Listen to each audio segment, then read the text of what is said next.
रूठी एमक्यूएम को मनाने की कोशिश या कुछ हो, शहर कायद में भी बलदियाती इंतखाबात मुलतवी करने का नकारा बच गया है। सिंध हुकूमत ने कराची, हैदराबाद और दादू में बलदियाती इंतखाबात मुलतवी करने का खड़ा कर दिया है। शर्जील मेमन कहते हैं कि फैसला किसी के दबाव में आकर नहीं किया।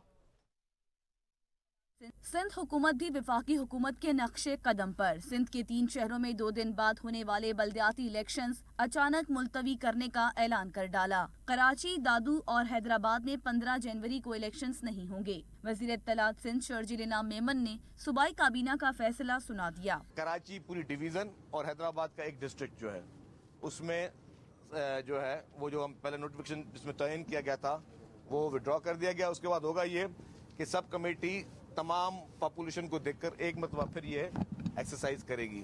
कराची में मीडिया से गुफ्तगू में शर्जील इनाम मेमन का कहना था कि फैसला किसी के एहतजाज और धमकी पर नहीं किया गया।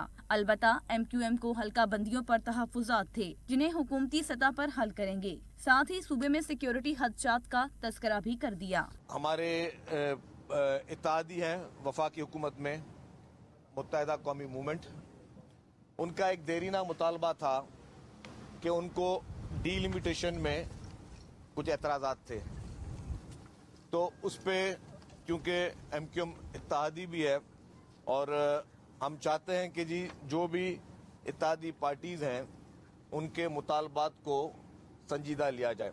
उन्होंने कहा कि एमक्यूएम को जो तहफुजात हैं उन्हें हुकूमती सतह पर हल करेंगे क्योंकि वो हमारी इत्तेहादी जमात भी है। ताहम उन्होंने सूबा सिंध में सिक्योरिटी खदशात का जिक्र भी किया है, जबकि इलेक्शन कमीशन को आइन की शिक 10 के तहत खत लिखने का फैसला भी किया है।